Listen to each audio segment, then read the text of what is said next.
as I said to you when you first signed on, I should say Mark is the first person to have signed on tonight, which is professionalism at its best. Uh, this is extremely generous of you to carve out this time for Farming Falmouth and for our broader community. And I just want to say thank you very much. Welcome. Thank you. You know, when Animal Vegetable Junk came out, I just thought, I mean, I've done a lot of book tours, and this is the first virtual book tour, obviously. But I just thought I'm going to say yes to everything that seems worthwhile, and this certainly qualifies for that. And some or many of you may know that I have a house in Truro, so I'm up there a fair amount, and you know, I'd love to have more friends in food and farming. So it's great to meet you all. And one of my closest friends from childhood lives in Falmouth, actually. So I do get there occasionally. I went and visited him in, I guess it was October, November. He was harvesting chestnuts, real chestnuts. So I guess you have real chestnuts there, which was amazing to me. For sure. And I think the plan going forward with this community orchard is to have a lot of diversity, a lot of nuts and fruits and things like that. That's sort of the short run goals. Let's talk a little bit about the book. I mean, this is a magnum opus, you know, it's so sweeping. It's 2 million years of food history in very distilled language. It's kind of a playful homage to Animal Vegetable Miracle, right? I mean, honestly, no, it's kind of a playful homage to Animal Vegetable Mineral. Okay. Just a I coincidence. hadn't thought of it. Is a coincidence. I mean, I'd heard of Barbara Ehrenreich's book, of course, and I've been a fan of hers forever, but not Barbara King Solvers. But yeah, I wasn't it just came to me, Just is what kind of, happened. yeah. So it came to me. I mentioned to the publisher, he was like, great, got our title. So that was good. And then the second line, a history of food from sustainable to suicidal. Just superficially glancing at that book cover, you could kind of get the notion that you're a bit of a food fatalist. Is that what you are? I didn't like that so much, frankly, but you know, some of this stuff is marketing, and there are people who are supposedly marketing experts, and I'm not among them. So if someone says, we really like this reading line, we think it's going to really help us sell the book, great. What do I care? I mean, the content is my department, and the cover is not. So I've learned, you know, it's around my 25th or 30th book. To fight with these people over this kind of stuff, you got to save your battles. And I save my battles for words and sentences inside the book, and I got everything I wanted. So I don't mind that reading line. It's accurate enough, but you know, you could see us as being suicidal, but you know, if someone says, "Oh, well, everything," you make it sound as if everything is the food about the food system is horrible. I do. It is important at some point to think about your perception. Everyone has to think about, make up their mind for themselves on this, but what's your perception of the fact that there are 7 people alive right now? Like 7 billion lives exist, which wouldn't exist without agriculture. I mean, there'd probably be, if we were hunters and gatherers, foragers, there'd probably be 50 million people on Earth.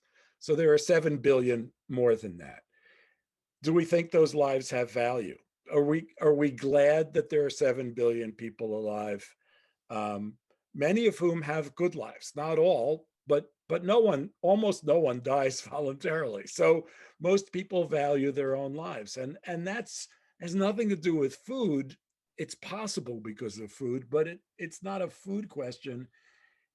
It's just a do we want to support that much life on this planet? And I think most of us do, recognizing that if there weren't 7 billion people here, we wouldn't be here either, or maybe 1 in 100 of us would be here.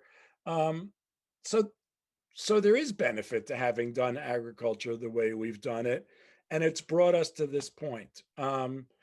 There's maybe there was benefit in industrialization. It's hard to argue that there was benefit in genocide and colonialism, but here's where we are. So how do we move forward? We have the knowledge to move forward. We have the science to move forward. We have the industry to move forward.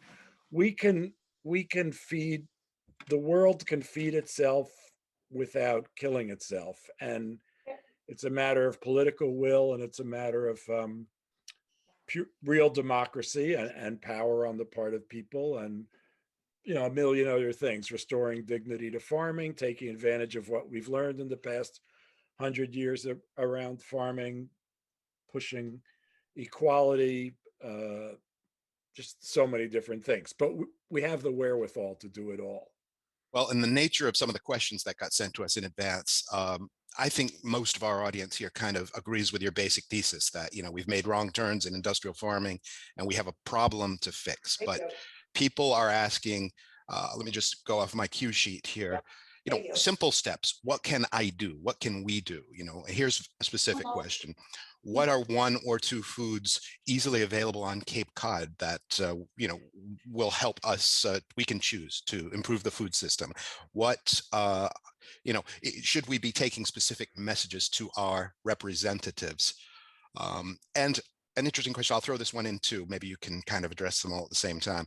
Do you have any advice for teens or second career adults on how to work in the food industry in a meaningful way? Right. Well, why don't we take them one at a time, Kurt, and you can decide in what order, because I'm not going to remember them all. All right. Well, what can we do? Simple steps. Let's take baby steps. Average, ordinary people. Well, there's always two issues in almost anything you look at. There's the personal and there's the political. So you are given the power over your own life, and you're given a limited amount of power of in our communal life. In your own life, I mean, I think everybody knows about diet, and that there's not a whole hell of a lot of reason to talk about that. But then the next thing you can do is push for the right things to happen. So locally, everybody on this call is already doing that, I'm sure. But supporting local farming, supporting CSAs, trying to get land into the hands of people who want to farm it and farm it well, working on school food systems, working on procurement. I mean, every city has a procurement policy for food that it buys for its own, for its schools, for its prisons, if there are any, for its hospitals. Uh, Almost every city has rules about how that food is bought, and residents, citizens can have impact on what those rules are. So you can say, how do we want the labor to be treated that's growing our food? Where do we want it to come from? What are the rules we want to have for how it's grown? All those things are imaginable. I think the question about teens, second career people, etc., is there is not. It's an exaggeration. It's hyperbole, but there's almost no arena in the professional world that you can't work food into. So obviously, teaching, law, farming is a no-brainer. Medicine, but even working in schools as an administrator, again, it's about procurement. Working in prisons, um, growing, encouraging other people to go grow, volunteering at farmers markets, and so on. There's just there's hardly a career you can think of into which you can't bring food. I think it's really important that young people, especially young people, women, people of color, indigenous people, um, think about running for office, try to run for office, plan to run for office. And I jokingly say uh, the best thing that young Brooklyn hipsters can do is move to Nebraska. But really, that is in a way getting good representation from the states that have, by most of our standards, if not all of our standards, terrible representation, is something that's going to happen if we want to see large scale change in this country. So there's another thing I want to say about this, which is that um, I am an incrementalist in that I believe that small changes can lead to larger changes, and that people need to believe that change is possible in order to work for it. And uh, there are there's a dozen, but there are sort of 5 or 6 pet things that to me should be happening in the food system and could be happening in the food system right away, that um, the president, Congress, and us pushing our representatives could make happen in the next, not to get too political, but I think we have a window of 6 to 12 months for the Biden administration to demonstrate that to everybody, that we're happy that we have a Democratic administration that's willing to take some progressive stance here. Food, I think, can do that. And I'll run through this stuff really quickly, and we can unpack any of it that you want to or not. But the 4 or 5 things that I think can happen imminently. One is getting antibiotics out of routine use in the food supply. I'm sure most of you know that um, most animals, probably 95% of animals that are raised in the United States, are raised in horrible conditions of confinement. Peter Singer's compared them to concentration camps. And in order to make that kind of uh, animal husbandry, but really it's industry, it's factory farming, in order to make that possible, antibiotics are used routinely. The problem with using antibiotics routinely, and 80% of all antibiotics in this country are administered to animals rather than people. The problem is those antibiotics leach into the food supply, they leach into water, they leach into soil, and that omnipresence of antibiotics gives bacteria a chance to mutate and develop resistance to antibiotics. And so antibiotics are less effective in treating people's infections than they once were. The number that's batted around for MRSA, which is what antibiotic resistance is called, can't remember what it stands for. But the number that's thrown around is 25,000 people a year die in hospitals of infections that can't be bacterial infections that are not responsive to antibiotics due to antibiotic resistance on the part of those bacteria. Not that it matters what my father died of this. Well, I mean, it matters to me, but not that it matters globally. So the antibiotic thing is an edict. FDA could issue an edict tomorrow, and FDA could have done this the first day of the Obama administration too, and didn't do it because of whatever the problems were with the Obama administration. FDA wanted to show manufacturers, producers, that it could be cooperative. So it asked for voluntary changes in administering antibiotics to animals, and those voluntary changes don't work with American industry. So it's like asking car makers to install airbags just for the fun of it. They're not going to do that. Oh, we saw that with COVID too, right? I mean, all these voluntary safety measures that were so easy to get out of with a simple letter, right? Right. And I've seen it with seatbelts. I've seen it with cigarettes. I mean, obviously regulations matter. So that's number one. Number two is, this is largely a Trump legacy, but EPA and others have not been enforcing existing clean water and air regulations. If those were enforced, again, the biggest impact would be on factory farms of animals, and those the impact of factory farming is first felt by animals, of course, second felt by farmers who are growing corn and soybeans in ever increasing numbers in order to be used for animal feed and for junk food production.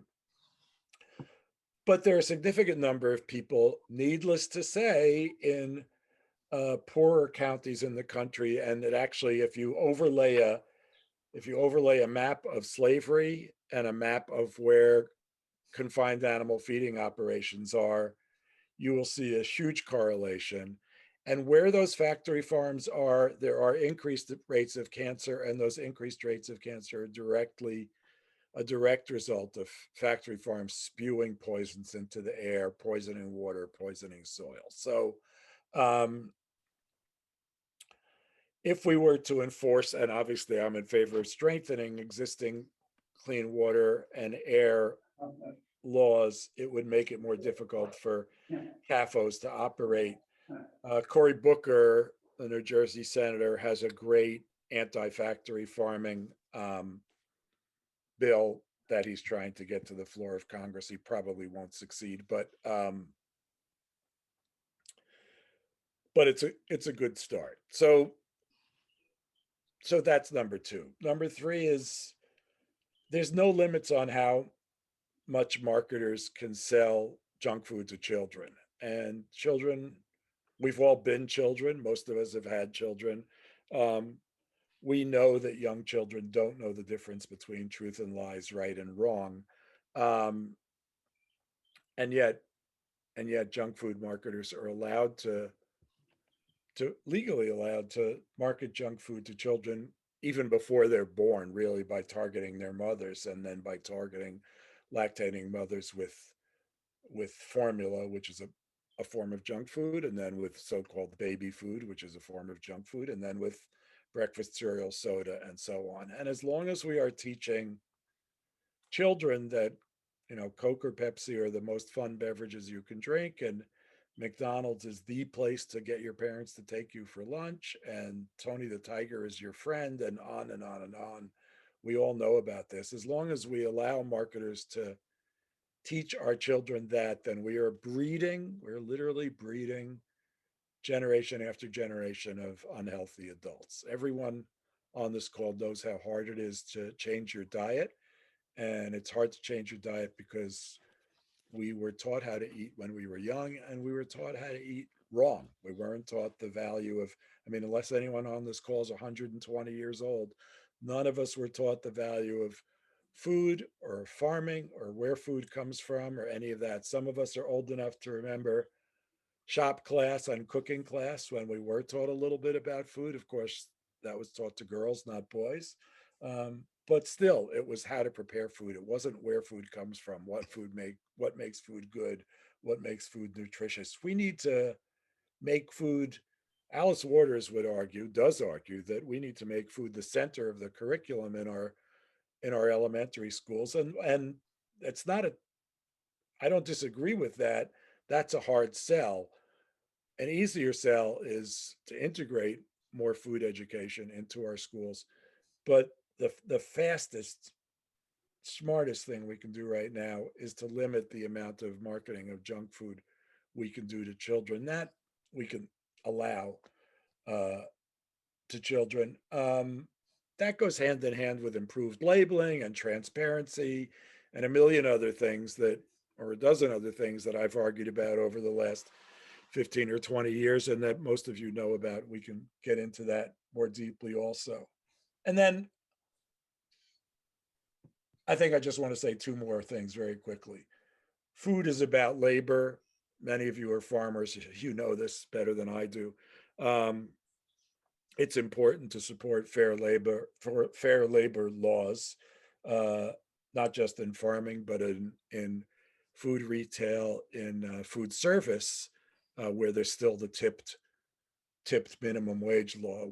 Tipped workers can be paid as little as $2.13 an hour by federal law. And this all goes back, the mistreatment of agricultural workers, the mistreatment of domestic service workers, the mistreatment of food service workers, all goes back to the post-slavery era and the New Deal, when Black people were singled, mostly Black people, I would say mostly Black people, people of color, and women, the same as usual, were singled out for lack of protection and lack of improvement in working conditions. So the $15 an hour minimum wage is a start there, but it's not the end. But it's something that, again, we could see passed in the near future. And then the final thing I'll say is we need measures to get land into the hands of people who want to farm it well. We saw a little bit of that in the COVID Relief Act. Again, my understanding is many of you are farmers or know farmers or related to farmers, and you know how expensive farmland is and how hard it can be to get going on it. And the only people who can really make a go of farming now are super smart, super creative people, or people who have inherited land. Everybody else is struggling to make ends meet, and that's because land is so expensive. So the reason land is so expensive is because it's a finite resource. There's not going to ever be any more than there is now, and most of it was given away in the 19th century, again, primarily to white men. So I think in the long run, if reparations has become a less than dirty word in the last 5 years, well, I think we can be thankful for that. I'd like to see in the next 5 years land reform become a phrase that's bandied about more and that people take more seriously. But in the short run, and I think this is going to happen more locally than nationally, we need to work on more land easements, more ways to get nonprofits involved in supporting farming, any way that we can to get farmland into the hands of especially young people, especially non-white people who have been historically shut out from farmlands. We need to encourage farming, by people who haven't had the opportunity that 19th century white men got and their descendants have now, and by people who want to farm the kind of food that we need. So, that was a 15-minute answer to your. Well, and it's massively macro. I mean, it sounds, each of those items, really, it all has to come from Washington. If you want serious change, it's got to come from Well, Washington. some of it can come from Boston or maybe even Hyannis, but some of it's local. Some of it is local. But yeah, we have an opportunity to see, we just had 4 years of nothing happening on the nothing good happening on the federal level. If you care about food, land, farming, health, nothing good happened on the federal level. Now we have an opportunity to turn that around.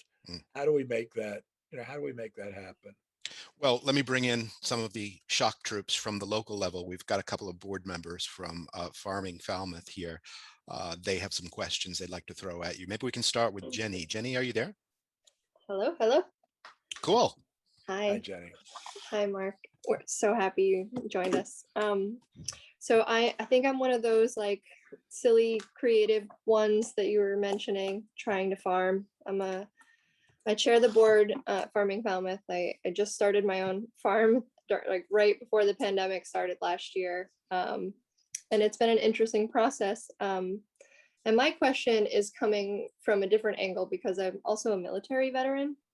And in your book, you talk about food and soil as like a national security issue. And so my question is, when you speak of food and soil being a national security issue, do you see it deserving some of the military attention and budget? And could you see the government taking things that seriously by using its most destructive arm and turning it into a force for regenerative and healing change? I mean, your guess is as good as mine, and it's such a brilliant point. And we've been talking, people my age and older have been talking about the cost of a battleship versus the cost of, it's usually education, but obviously the defense budget is bloated, and support for real farming is undervalued. It's a tough argument. It's always been a tough argument. Democrats come into office and they want to prove that they're as tough as Republicans, and Republicans come into office and they want to prove that they're tougher than Democrats. And the result is an ever swelling military budget, which results in using the military, usually to tragic consequences. I have a different idea, slightly different idea, related, but slightly different. And that is to start a a national service program where everyone, I mean, this is done in several countries around the world, where everyone graduating high school, graduating college, somewhere in there between the ages of 16 and 25, whatever, you give a year or 2 years or whatever to community service. And that can be military, but it can also be farming. It could also be national parks. It could also be natural resources. It can be whatever is deemed useful to the community. So, but I think, the military is a great model for that. A lot of people join the military because there are educational opportunities, there are professional opportunities, there are skill development opportunities. There's pay at a time when you might not be sure about whether you're going to be able to find a job or not. I spent a little time reading about the military a few years ago, and it's the closest thing to socialism in the United States. Thank you. I mean, free health care, there's child care, the food is not bad, blah, blah, blah, blah, blah, blah. So that is not a terrible model for all of us to spend some time in living community. And that's, of course, that's one of the, I don't want to get into any fights here, but that's one of the things that's interesting or good about Israel, or about Israel historically, is the kibbutz model of having people live communally for some portion of their lives. But again, there are many countries with national service rules, and I think this is a good opportunity to consider that. I don't know of any bills that are around pushing for that, but you gave me the opportunity to say it, so there you go. Anyway, where's your farm? In Falmouth. How'd you get the land? I don't have it. You're renting it. I refuse to pay for land. I'm also of this belief that I'm doing nothing but improving the land that I'm on, because I'm a no-till grower. I'm doing nothing but good for the people whose land I'm using. And so I've been lucky so far where I'm not willing to pay for land, because they're already paying to treat, mow, tend. I'm doing them a favor. So at this point, I'm just trying to make my business work in a place like this where 4 acres costs $575,000. So and there's no, I mean, you can try all you want, there's not many crops that are going to make you that I was talking to some people from Iowa yesterday, where land is now $14,000 an acre, which sounds cheap to you, but you're talking about buying it 100 acres at a time. It's still $1.5 million. So that's what it's a different situation, but that's what people there are up against. Tyler is a talented young farmer, but as of yet landless. Tyler, you feel like throwing a question into the mix?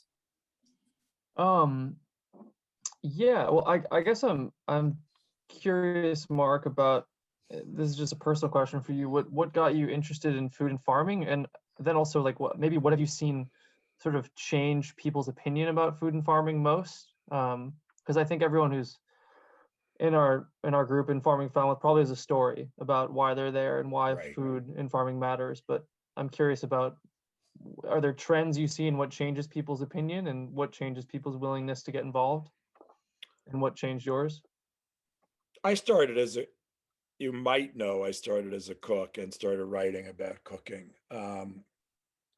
But it just became clearer and clearer that you couldn't only focus on the fun, interesting, instantly rewarding aspects of food. And it became clearer and clearer that where our food was coming from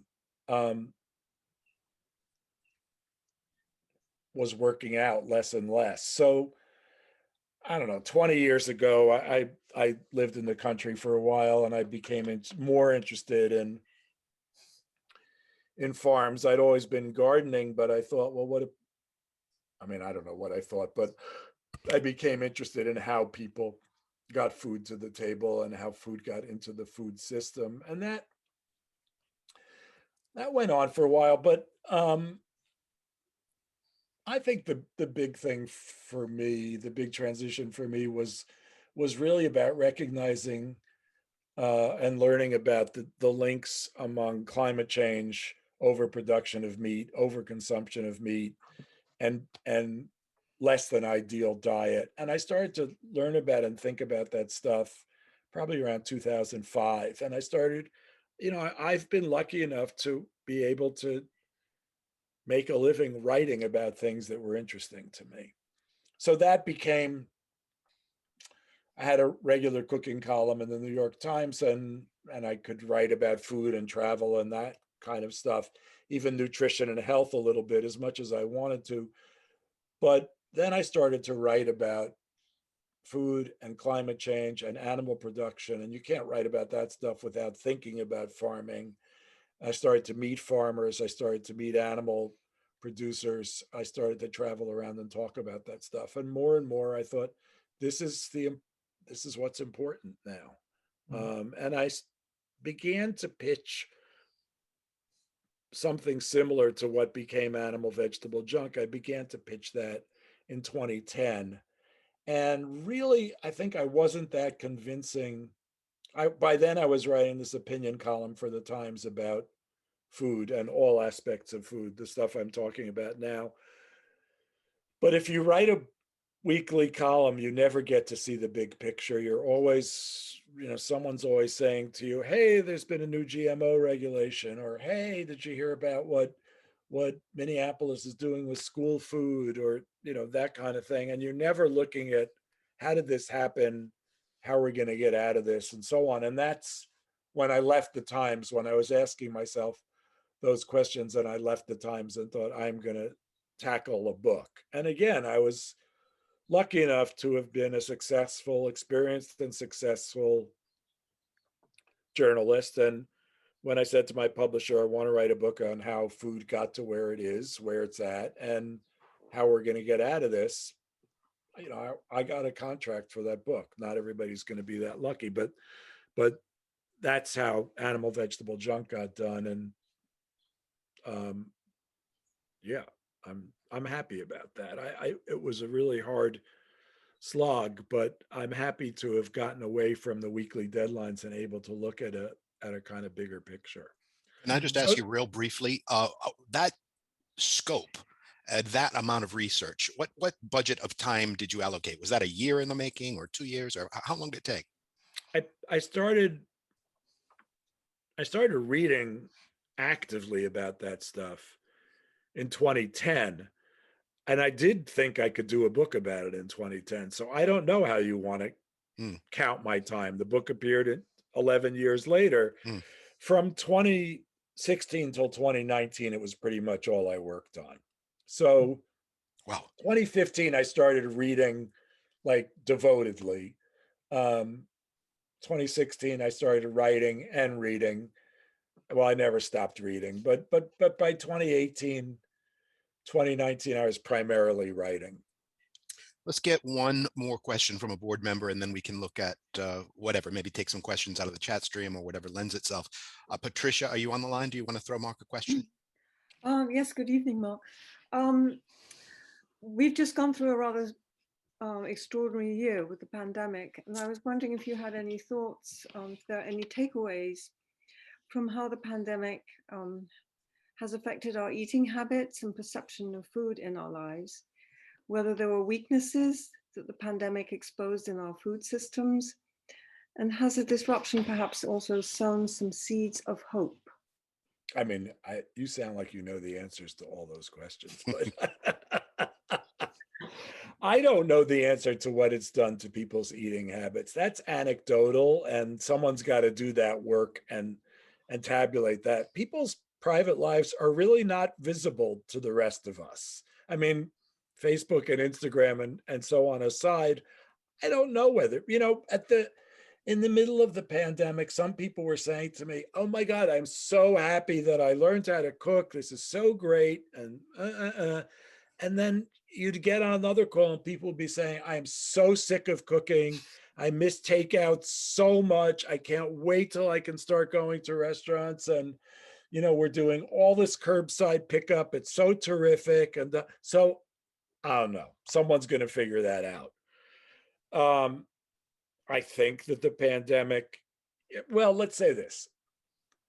people on our side, I'm assuming you and I are on the same side, people on our side will say, oh, well, the pandemic showed the weaknesses in the structure of the global food system and how scary it all is. And indeed, the empty supermarket shelves, um, the throwing away of the milk, the unnecessary killing of the pigs, and so on, did show some inconsistencies in the big food system and the food system writ large.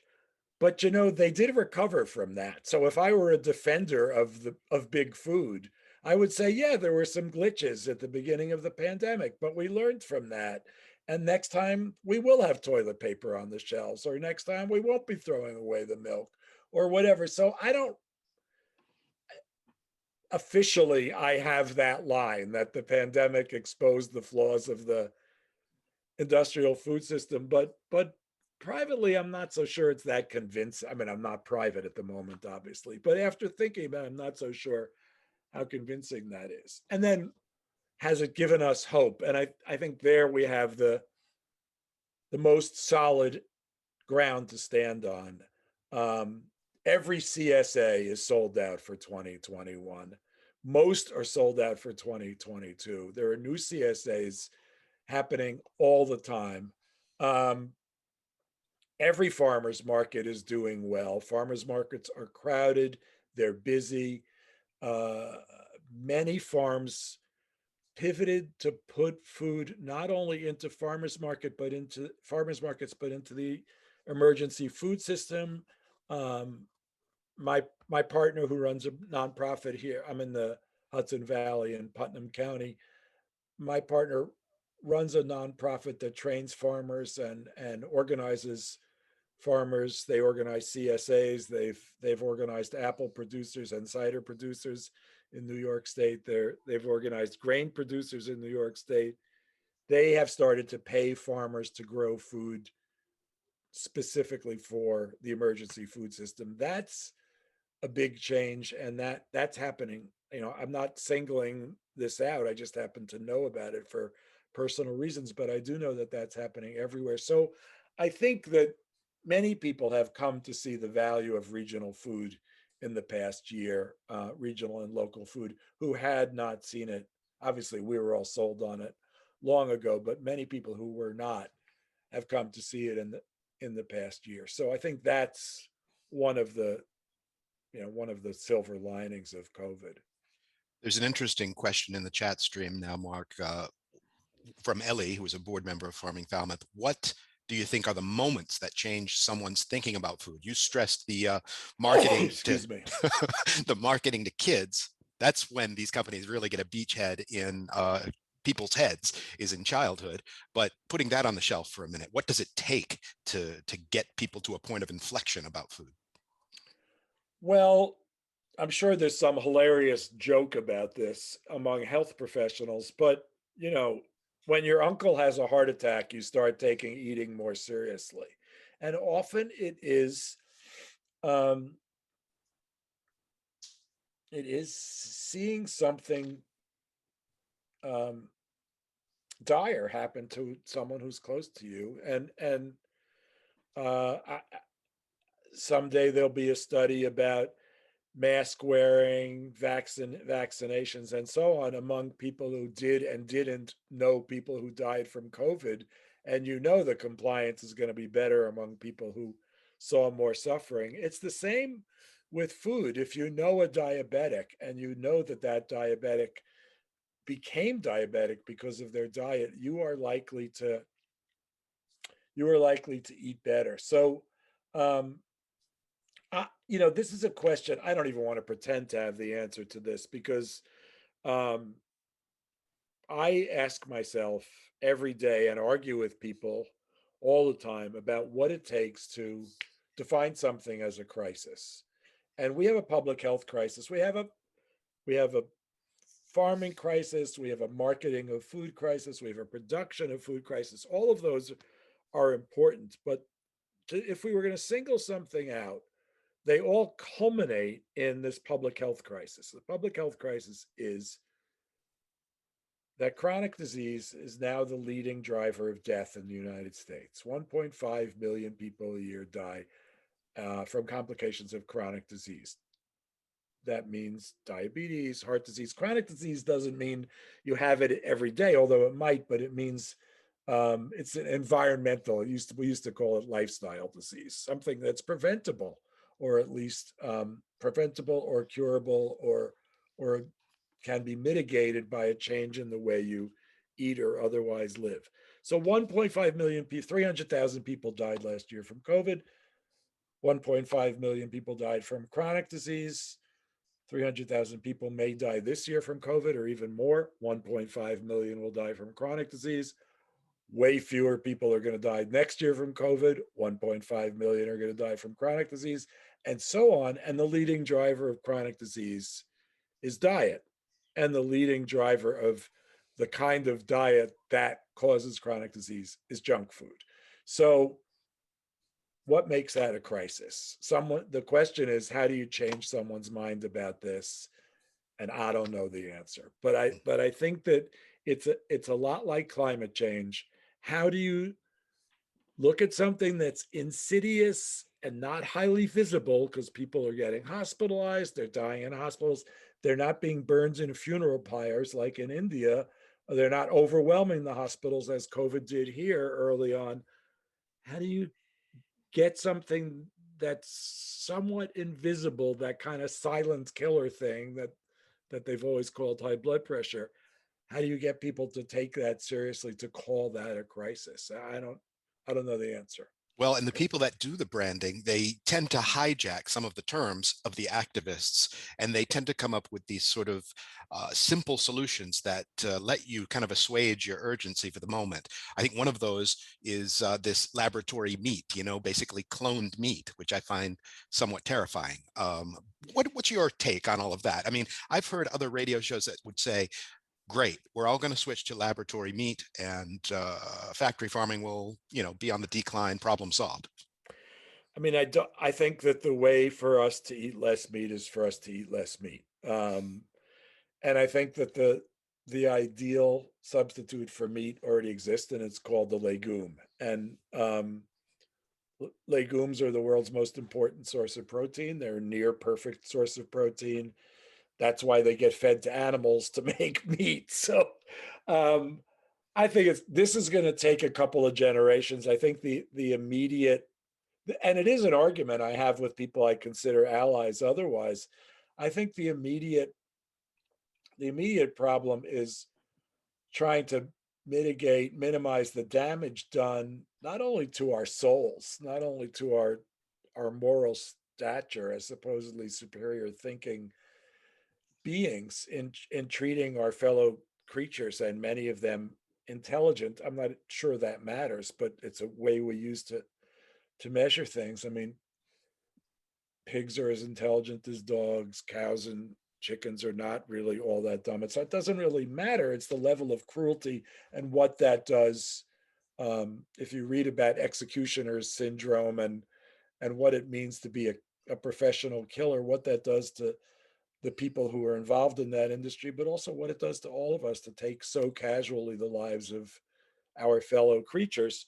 But that aside, the environmental hazards, the health hazards, the resource use, and so on, all of that needs to be mitigated in a hurry. The second biggest contributor to greenhouse gases is industrial farming of animals, and that's largely from the burps and farts and poops of pigs and cattle, which contain huge amounts of methane, which is 10 times more damaging, 10 times more potent a greenhouse gas than carbon dioxide. So yeah, fake meat has not yet put a dent in our consumption of meat. It's just another product. So until I suppose I might feel differently if the government was saying, we're backing the production of fake meat, and for every $1 billion we give to the development of fake meat, we're going to remove $1 billion from support for production of industrially raised animals, I could probably get behind that. But of course, that's not what's happening. It's just another industry. It's just another technology. It's just another way for entrepreneurs and venture capitalists to make money. It's not something that's really helping anyone. Well, that's a good segue, helping people. Eileen has an interesting question in the chat stream. What is your opinion of the foods we give our neediest families in food pantries, and how can it improve? Well, the best food pantry in the country, as far as I can tell, is 75 miles away from you in Providence, where they were the first food pantry in the country to stop taking soda and sugar sweetened beverages and sugar sweetened cereals and other junk food, and saying, look, we want to be able to feed our clients with dignity. We want to be able to feed them food that's going to make them well and not make them sick. And I think that was an example that many other food pantries have since followed. If you I mean, my opinion is if you want to help people without money, you give them money. But if you're going to give them food, then at least give them food that's not going to make them sick. So, there's some very nuanced and difficult things to talk about here, because if you have a food stamp system, then you have to regulate what people can use those credits for. And you're going to make decisions that are going to piss off some people, no matter how brilliant your decisions are. So if you argue that food stamps, they can be used for tobacco, they can't be used for tobacco, but they can be used for soda. You could argue both sides of that. You're either giving people the choice of what to do with this credit, or you're regulating it. And if you're regulating it, what are you doing to their dignity? How are you making those decisions? But also, if you're regulating it, why don't you really regulate it and say, food stamps? I mean, you've all experienced, I'm sure, the pilot programs where SNAP dollars are worth more in farmers markets for fruits and vegetables than they are worth elsewhere, where $1 at a farmer's market can be worth $2, as long as you're $1 in food stamps can be worth $2 when you use it as a farmer's market. Those kinds of programs incentivize people to use their SNAP dollars on better food. If that's what we want to do, let's do that, and let's do that seriously. So much of the social engineering of diets boils down to incentivizing the consumption of good foods and disincentivizing the consumption of foods we know to be bad for us. How do you do that? How do you make those decisions? And let's not make them piecemeal. Let's figure out what the smart and right way to do this is. Mark, we're closing in on 10 more minutes with you. I want to remain mindful of your time, but I do want to throw you a question that came in advance, I believe from somebody affiliated with WHOI, Woods Hole Oceanographic Institution. What are the pros and cons of getting more of our nutrition from the ocean? What can we learn from farming the land that we ought to apply to aquatic or marine farming? Well, the second part of the question I can answer. The first part's probably better answered by a Woods Hole person than by me. I mean, what's happening now is the discovery of kelp as a food source, and of course it's being mined. And what mined in the sense that every time we humans have, especially in the last 200 years or 500, depending on how you want to look at it, every time we've discovered a resource that can be sold and consumed in large quantities, we've just mined it to death. So petroleum is the most obvious example, but fish is the only food left that most people feel entitled to eat wild.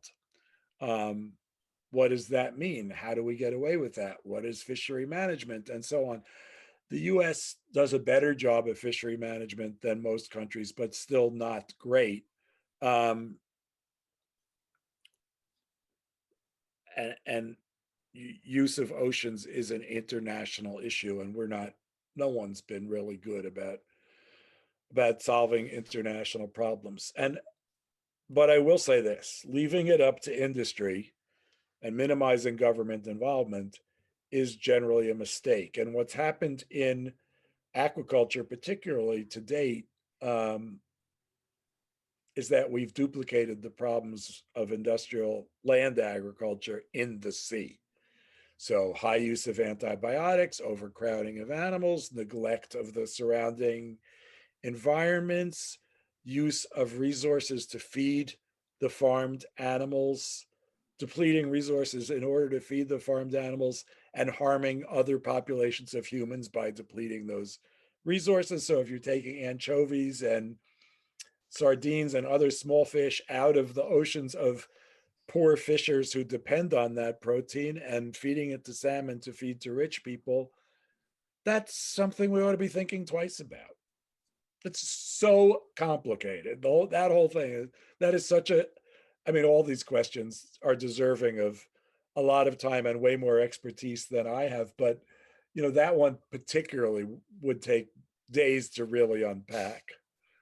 All right, well, let's unpack a question from Ken. Some people have chimed in that they are also interested. How do we define locally sourced produce? Should it be called on Cape, Southeastern Mass, Northeast US? And does that extend across the board, or should we have a flexible definition depending on circumstance? I'm going to respond to that question as a friendly consultant, because you're among the people who should be making that decision. And I'm happy to join you in figuring it out, but I certainly don't want to sound as if I have a pat answer or the last word on this. Personally, I think the United States is nicely divided into 6 or so regions. Each of those regions can be covered in a day by a car or a truck or whatever form of transportation, a train. And I personally have, you know, I live in, what do we call it? I live in the sort of the center of the Northeast near New York City. So more or less equidistant from Maine and Virginia. And I'm comfortable with food from both of those places. Having said that, there's a special quality to truly local food. There's a special quality to food you grow yourself. We all know that. There's a special quality to food your neighbors have grown, or the guy who lives 10 miles away has grown, or the woman who lives just off Cape has grown and driven down to you in Falmouth or Hyannis or Truro or wherever. So I feel like it is a flexible system. You know, one of the biggest suppliers back in the day when almost all food was local, one of the biggest suppliers of food to New York City was Maine.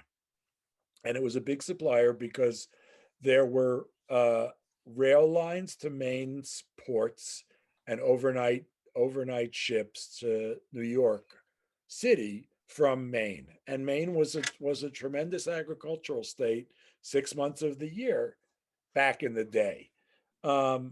Is that food certainly wasn't considered local, but do we want to see a system like that where Maine feeds New York? I think we do. And I think the Cape is a special place, obviously, because it's so overrun and there's so little farmland even possible. Even if we took all the public land on the Cape and made it into farmland, it's not going to be a lot. But the Northeast could provide a lot of food for itself, the Northeast as a whole. And you don't have to go far off Cape to see places where there is or could be plenty of farmland. So I think we have to be flexible and not too dogmatic about, oh, if it's more than 50 miles from me, I'm not going to eat it or consider it local or whatever. I don't buy into that. Are you a big food, not lawns kind of guy? I love the food, not lawns movement. I'm really sorry that, we don't talk about it all the time. I've done probably 80 interviews for Animal Vegetable Junk. You're the first interviewer who's brought it up. I brought it up twice by myself, but it's not an issue with Americans are so attached to their lawns, and they think, even people in the food movement think that lawns are normal, that there's something just God-given about lawns. So yeah, It's Yeah, branding. yeah, Your line in your book, the key is branding. And yeah, people were well, taught, we were taught that lawns are prosperity. You've made it when you get a lawn. yeah, yeah. I mean, in fairness, we have some lawn out there, so The ultimate local.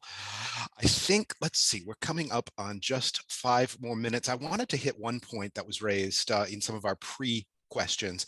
Um, you point out that peasant farming is more efficient, generates more food than the industrial food system, which is super counterintuitive.